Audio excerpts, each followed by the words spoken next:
Hi guys, and welcome back to my channel. If you are new, welcome. My name is Hannah, and on this channel we talk all things home decor, home aesthetics, mixing high and low with new and old. And in today's video, it is an open shelving styling video, as well as the process we did in order to make our shelves come to life. If this is something you are interested in watching, please just keep on watching. And if you haven't yet already, please be sure to like, comment, and subscribe. You know to hit that bell button so you never miss a video. And if you're looking for some daily inspiration, I would love to have you over at Hannah Naylor on Instagram. Without further ado, let's get into this video. So welcome to my open shelving styling video. I cannot wait to share this with you guys. So within this video, it's gonna be kind of a two-part. The first part is just showing you the building process of these shelves. These were custom made by my husband. I gave him my vision and he made it come to life. Now the second part of this video is styling them, showing you guys my tips and tricks on what I do when it comes to styling shelves. It is definitely something that you need to be patient with. So this has already been pre-styled, so it will not be, too much finagling, but I'm gonna show you guys tips and tricks, what I do in order to make my shelves look beautiful and cohesive. But you guys, without further ado, let's get into this video. Starting off this DIY shelf project, my husband is working on the framing. He used 2x4 and cut them down to 1.5" size pieces for a nice sturdy frame. Obviously, Ryder was right next to him to make sure everything was going smoothly.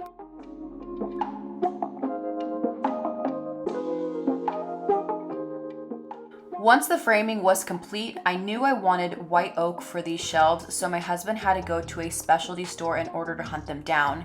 He used 3/4 inch thick pieces for the top, the bottom, and the front for a nice smooth and clean application. He used then liquid nails to have that adhere to the other wood and then nailed it into place. Once all the pieces were nailed into place, we then went around, sanded all the edges, and added wood patch to any imperfections.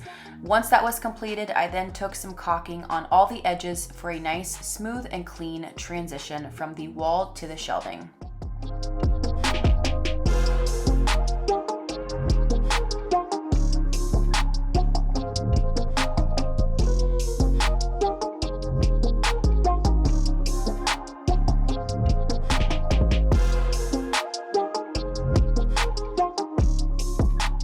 Before you guys start styling your shelves, be sure to grab all of the decor that you plan on styling with and just piling it into a big pile next to your shelves.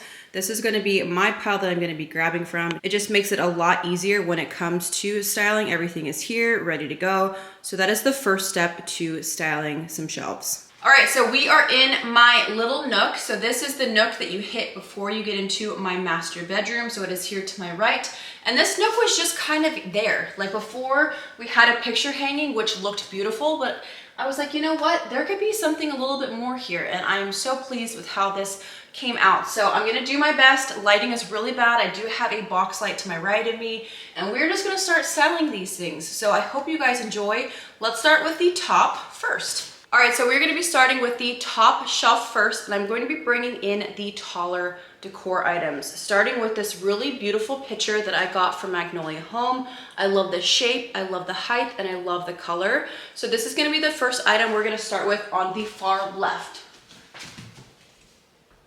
Now, as we are styling, just place things where you want them, and then towards the end of your style, you can go back and kind of fine tune things. If we need to bring things in a little bit, if we need to move them out, save that towards the end when you can see the overall big picture. So we're gonna start with the big element first. The next two decor items for this cluster of 3 is this really fun vintage wooden stamp that I recently got from the Vintage Junk Hunt here in San Diego. I love the texture, I love the color, and it's just a really unique item. So that was this that I'm gonna pair up there. And then I'm gonna also bring in a kind of green factor, which is this really fun faux plant that I picked up from a boutique here in San Diego. To mess with different height and textures, I'm gonna bring the stamp laying on its side and then bring the plant behind. So my first cluster of 3. So moving to the left side, your right, we are adding this really fun vintage stool that I got from a shop here in San Diego that unfortunately is no longer open, but I just love this guy for height. It adds texture, it adds a different element, and it's just really cute. So we're gonna add this guy to the right. I'm gonna place him at a little bit of an angle, like so. Next, we're adding 3 different coffee table books. We have Style, Homebody, and Design the Home You Love. So I'm styling those upright to add a little bit of height to kind of balance out from the picture to the left of it. So that little stool is kind of acting as if it is a bookend. So don't be afraid to play with things that aren't necessarily considered a bookend. Get creative, use some of your decor in. And so that is the next element. So the next item I'm gonna be adding to this cluster of decor are these 2 selenite bowls that I purchased from the Great Junk Hunt. I have a large one and I have a small one. And as a little trick that I use, I will do rice inside of bowls. That way, if you are doing a double stack like this, you're gonna see a little bit more of the smaller bowl on top. Otherwise, sometimes they kind of fall into that bowl and you don't see too much of it. So use rice to kind of elevate for a nice little layered moment. So we're gonna place this right by the stool. And sometimes I'll kind of just tweak the bowl a little bit so it adds a little bit of movement. So this is the first shelf done. All right, we are moving to the second shelf. We're gonna be on the left side of this shelf. I'm gonna be adding in 2 coffee table books. I have Travel Home and A Home to Share. These were both picked up at HomeGoods in a recent haul. Now, one thing I wanted to share to you guys, when you are styling, the book that is on the top really does play a huge role in your style. So I wanted to bring a little bit more warmth to this style. So I'm gonna be having Travel Home that has more of that brown factor and a little bit more moodiness of a cover to the top. Next, we're gonna be adding the 2 candlestick holders that I recently picked up from At Home. I loved the brown against the white and the light oak. So this is going to go right on top of those books. So as you guys can see, I have this stack of books that is vertical and I have this stack of books that is horizontal. So you really need to play with different orientation when it comes to not only the decor, but your books as well. So this shelf is gonna have a style of 3 going across the way versus the 2 that are above it. So typically I will do a 2, 3, 2, or a 2, 1, 2. You kind of want to have a little bit of balance and symmetry between each shelf. So we're going to be going all the way across with this particular shelf with decor. So I'm going to be adding in this really fun iron horse that I found at a boutique online. And I'm also bringing in this really fun selenite wand bundle that I found at HomeGoods one day. And you guys will also notice too that I don't always typically style in odd numbers. I think it really depends on your decor, so do not get hung up on it having to be 3 or 5. Sometimes decor looks better as a set of 2, so don't box yourself in when it comes to styling. You guys will notice in today's style, not everything is going to be by the book. Push the boundaries. If it works for your decor, then roll with it. So that is going to be the center of this shelf. So the last decor element for this particular style are these amazing ruffle planters. I got these from a company called Modern Wear Market. These just add so much color. They add color, they add a different material, which is tin. They add movement. These are just so cool. And I knew these were gonna be a really unique item for my shelves. So that's gonna be the last item to the right. So that is the second shelf. So moving directly underneath those brass planters, I'm gonna be adding in this really fun framed picture that I got from Hobby Lobby a while back. And I love this picture because it has all the colors that I'm really trying to exude here in my home. We have the dark wood frame, the black mat, and then a really nice light colored artwork piece in the center. There's not a lot going on. It's simple, but yet packs a punch. So that's gonna go right underneath those planters. So this next kind of decor element was kind of a fail for me, but I jimmy rigged it so it would work. And I picked up this really beautiful fluted vase from At Home with the hopes that I could have it styled like this, having some really fun oversized matches in it to go with the candle.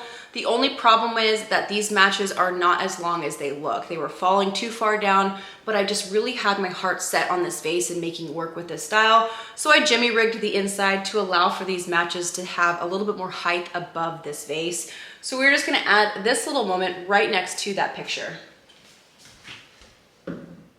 Complementing those matches, I'm bringing in this little footed brass candle holder and a fluted cream pillar candle that I got from Hobby Lobby. Obviously, I'm not going to be burning candles in these shelves just because I don't want them to have any issues with the shelves above. So this is 100% for decor purposes only. So we're just gonna style that right next to the matches like so. Moving to the left side of the shelves, we're gonna be bringing in some stacked boxes. These are these really fun checkered boxes that I found on TJ Maxx. I am obsessed. If you guys have been watching my videos recently, I have been adding more checkered print to my home, just bits and pieces of it within each room to kind of tie the whole home together and have it be cohesive. So when I saw these for the price, I had to snag them. So we're just gonna style those to the far left of this shelf.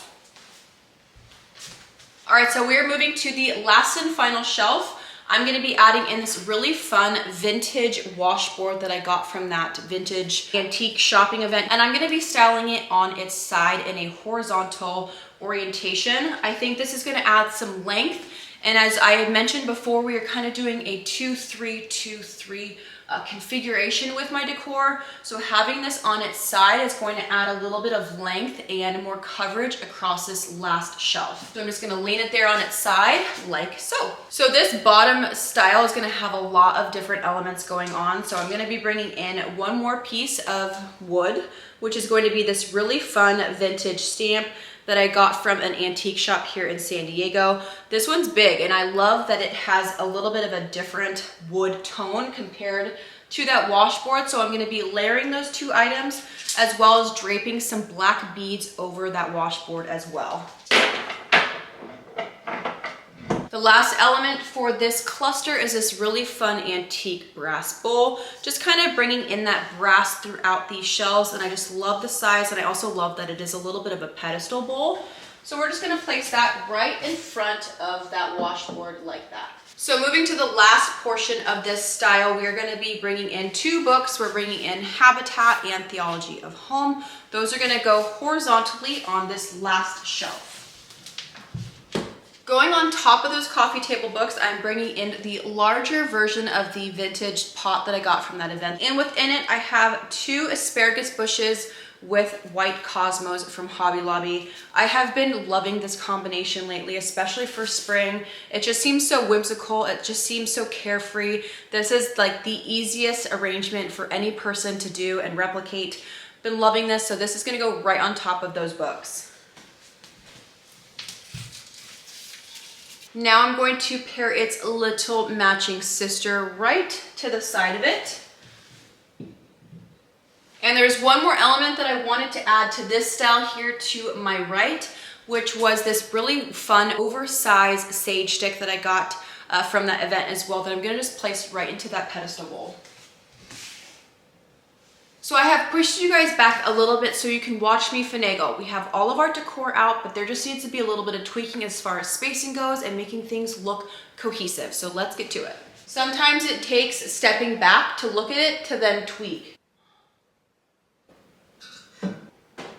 So I wanted to walk you guys through a little bit of my thought process when it comes to styling my decor. And first thing is first, we're gonna be looking at colors. So I have the extra large picture up top, and then I kind of have it diagonal to the picture down here. And then I brought that black bead element down here in the corner. So I kind of go at a diagonal formation. Starting with the wood up here as well, we have the wood stool all the way at the top. I brought a wood element here through the candle holders. You have the wood frame here, and then you have the wood elements through the washboard here on that last shelf. With color, we have the green aspect down in this corner. Going diagonally up, we have the green on the top left. We have cream here at the top with books. We have cream here with the boxes, and then we have the cream pots here on the right-hand corner. So as you guys can see, I'm playing at a diagonal when it comes to mixing different colors, different tones. We also have the, ribbed planters here. We have the washboard with kind of that same effect down here on the corner. So we are going at a diagonal formation. So do keep that in consideration when you are styling your shelves. Pay attention to your colors, pay attention to your textures and heights, and it will come out beautifully. So the last element I'm gonna be adding to this shelving are my wicker baskets. Now you could leave it as is if you have something similar to my setup, but I thought it would be really fun to add these wicker baskets, and they ended up fitting perfectly underneath that last shelf, so let's add them.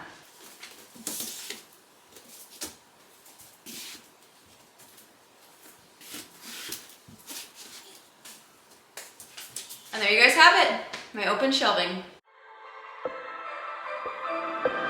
Love's for beginners, ain't no winners. It slips through your fingers. I ain't telling no lies. So F all the drama, F the karma, just do what you wanna. Promise you got time. Be you and keep looking forward. Don't you look backwards and you'll be fine. Come through and say what you need to. Don't let them put you down. Baby, let me tell you what it feels like. Being independent, no trouble inside. It's like magic, living like a pet. 'Cause baby, you deserve the best in life. Let me tell you what it feels like. Being who's mama, yeah, treat yourself right. It's like magic, living like a pet. 'Cause baby, you deserve the best in life. Come get future, know you wanna. She'll never betray ya. She ain't telling no lies. So break the glass ceiling, find your meaning, make truth out of dreaming. Yeah, baby, let me tell you what it feels like. Being independent, no trouble inside. It's like magic, living like a Alright guys, and that is it for today's video. I hope you enjoyed this open shelving styling video as well as the process in order to make these happen. Sound off in the comments down below if you guys love this type of content and if you want to see me do more open shelving styling videos. But until next time, I love you guys so much. Thank you for being here and we'll see you guys in my next video. Peace. Dance the night away, I let my head down if I won. Don't you just get tired chasing fame and being pretty all the time? Doesn't sound like fun.